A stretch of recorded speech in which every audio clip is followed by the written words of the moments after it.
जळगावच्या चाळीसगाव शहरातील कचरा गोळा करण्यासाठी खरं तर चाळीसगाव नगर परिषदेकडून दर महिन्याला लाखो रुपये खर्च केले जातात।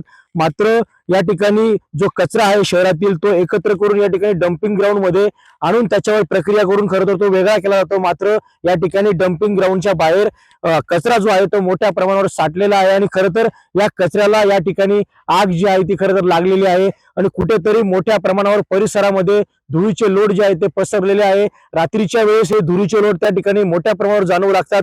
याच कचऱ्याच्या डम्पिंग ग्राउंड या ठिकाणी हा जो कचरा जळत आहे याच्या बाजूलाच एक टाकळी प्रचा म्हणून गाव आहे आणि या गावाला या जळलेल्या कचऱ्याचा मोठा धोका त्या ठिकाणी निर्माण झालेला आहे। नागरिकांच्या आरोग्याशी त्या ठिकाणी खेळ सुरू असल्याचं बोललं जात आहे। खरं तर मोठ्या प्रमाणावर गावामध्ये जी धूर आहे ती या ठिकाणी पसरलेली आहे आणि नागरिकांना श्वसनाची असेल त्याचबरोबर आरोग्याच्या इतर व्याधी असेल या त्या ठिकाणी उद्भवत आहे आणि कुठेतरी प्रशासनाने त्वरित या संबंधित प्रकरणाकडे लक्ष देऊन उपाययोजना कराव्या अन्यथा आंदोलन करतील असा इशारा देखील ग्रामस्थांनी दिलेला आहे।